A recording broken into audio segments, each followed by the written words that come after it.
तो हमारे साथ जुड़ चुके हैं एम्स के डॉक्टर, ये हुए मैम सरिता हो गए, और यहाँ पर डॉक्टर रमन जी हो गए, और यहाँ पर आपको समाज सेवी शेफाली जी है।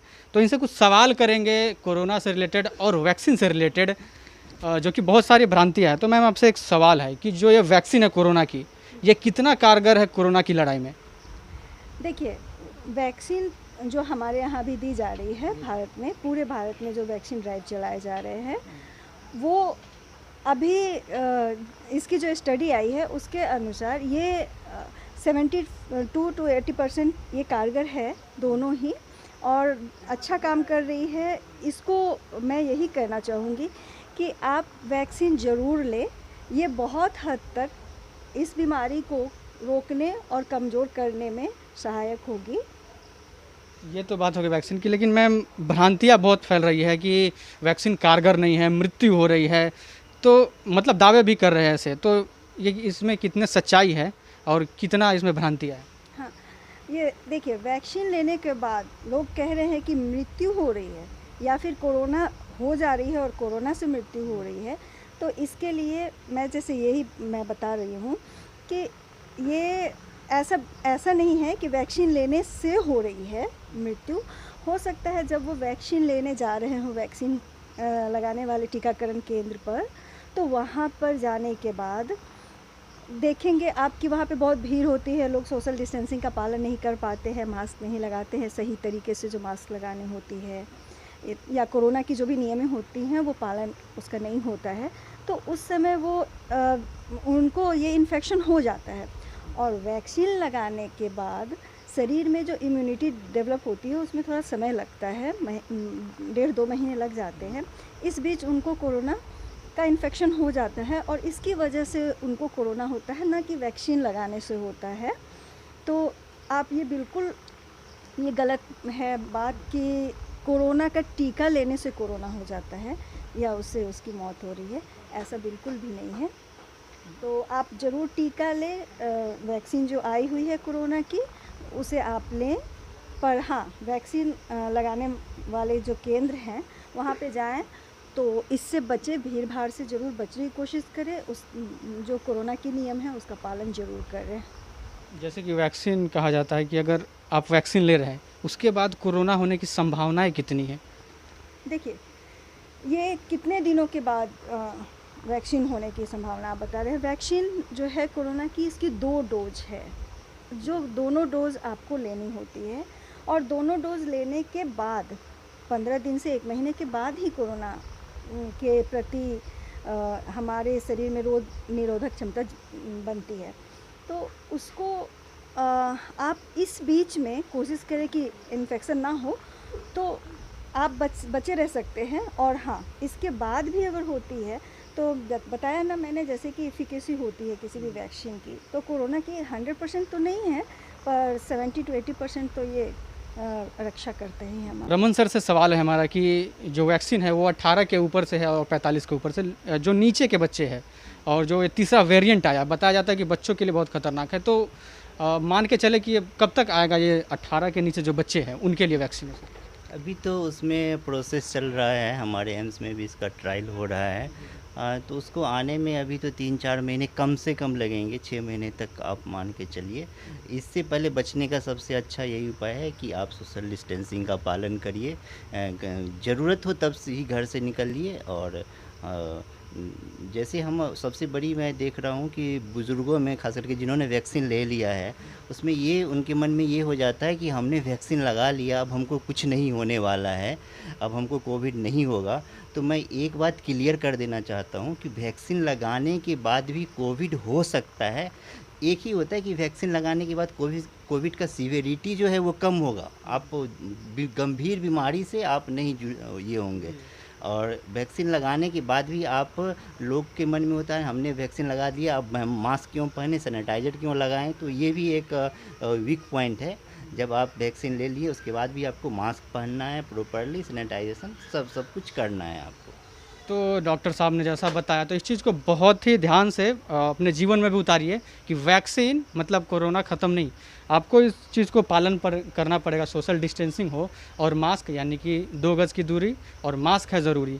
डॉक्टर साहब एक सवाल एक और उठता है कि जैसे कि वैक्सीन जो ले लिए तो अक्सर होता है कि वैक्सीनेशन सेंटर पर कुछ सवाल नहीं पूछ पाते हैं या उनको जवाब नहीं मिल पाता है, तो वैक्सीन लेने के बाद कुछ परहेज़ करना पड़ता है, जैसे कि कुछ लोग अल्कोहल वगैरह लेते हैं, तो इस प्रकार की कुछ परहेज़ करना पड़ता है क्या?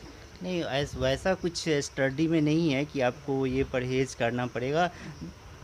वैक्सीन लगाने के 2-3 दिन तक आप हो सके तो सारा कुछ अवॉइड करिए। और वैक्सीन लगाने से एक बहुत बड़ी भ्रांति है कि फ़ीवर हो जा रहा है। तो मैं इस संबंध में मैं बोलना चाहूँगा कि जैसे हमने बच्चों का टीका लगाते हैं, डीपीटी का टीका लगाए तो उसमें भी फ़ीवर आता है, फिर भी हम बच्चों को टीका लगाते हैं। तो यदि वैक्सीन लगाने पे फ़ीवर आ रहा है तो हमको डरना नहीं चाहिए, फिर भी हमको वैक्सीनेशन करवाना चाहिए लोगों को।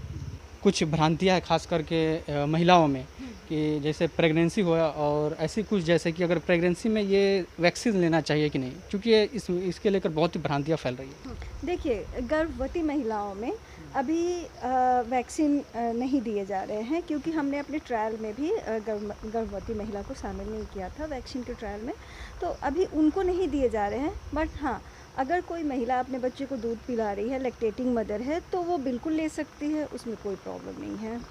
हाँ, वो ले सकती हैं, उनके लिए वैक्सीन है। वो अभी अगर 45 से ज़्यादा उम्र की है तो जी, अभी सिर्फ गर्भवती को थोड़ा सा ये प्रॉब्लम है। प्रेगनेंसी, हाँ, जो कह रहे हैं। तो रही बात सवाल एक और उठता है कि हमारे देश में अभी 3-4 वैक्सीन आ चुके हैं, तो मन में भ्रांतियाँ फैले कि कौन सा वैक्सीन सबसे कारगर है। तो मतलब एक सवाल उठता है कि हम स्मूथली ले या कोविशील्ड है, कोवैक्सीन है, तो इस पर क्या आप कहेंगे? हाँ, देखिए, अभी हमारे भारत में सबसे ज़्यादा कोवैक्सीन और कोविशील्ड ही दिए जा रहे हैं, और गांव-गांव में जो स्वास्थ्य केंद्र है वहाँ तक कोविशील्ड और कोवैक्सीन की ही पहुँच है। तो दोनों ही कारगर हैं, मैं बोलूँगी कि दोनों ही वैक्सीन समान रूप से कारगर हैं, थोड़ा सा कोई कम और ज़्यादा, पर कारगर दोनों हैं। तो जो भी आपके नज़दीकी स्वास्थ्य केंद्र पर मिल रहे हैं, आप वहाँ जा कर के लें, उसमें कोई ये नहीं है। हाँ, स्पुतनिक जो आ रही है, जो रशियन कंपनी है, वो अभी आई भी नहीं है यहाँ, और जब आएगी, जब वो अवेलेबल होगी तब अभी थोड़ा उसमें समय लगेगा, तो वो बाद में देखेंगे। अभी तो जो है सामने में, वो दोनों ही कारगर है, आप ले सकते हैं। मैम एक और जो सवाल उठ रहा है, जैसे कि कई वेरिएंट्स आ गए कोविड के 1-2 और बताया जा रहा है कि तीसरा वेरिएंट आ रहा है, तो क्या जो वैक्सीन है उसमें संशोधन हो रहा है क्या, यानी कि प्रोग्रेस उसमें हो रहा है क्या, कारगर कितना होगा ये तीसरे वेरिएंट अगर आता है? हाँ, देखिए, एक्चुअली कोई भी जब कोई भी वायरस या किसी भी चीज़ का इन्फेक्शन जब महामारी का रूप ले लेता है और इस महामारी फैल जाती है, तो उसके खिलाफ जो भी दवा या वैक्सीन बनते हैं, तो वो एक जब शुरुआत जो होती है उस पे ट्रायल होकर के बनता है। लेकिन ऐसा नहीं है कि ये अदर जो वेरिएंट आएंगे उस पे कारगर नहीं होगा, बहुत हद तक ये उन वेरिएंट्स पे भी कारगर होगा। अभी भी बताए जा रहे हैं कि जो ये दोनों वैक्सीन हैं, ये मोर देन ये अभी जो 2 वेरिएंट्स हैं या 2-3 वेरिएंट्स हैं, इस सिर्फ इसी पे नहीं है, और भी इसके अगर बदलते हैं तो उस पे भी ये कारगर होंगे, ज़रूर होंगे। धन्यवाद मैडम आपका बहुत बहुत। लेकिन अंत में जो मतलब भ्रांतियाँ में फैले हुए कि वैक्सीन कारगर नहीं है, उनके लिए आप क्या संदेश देना चाहेंगे?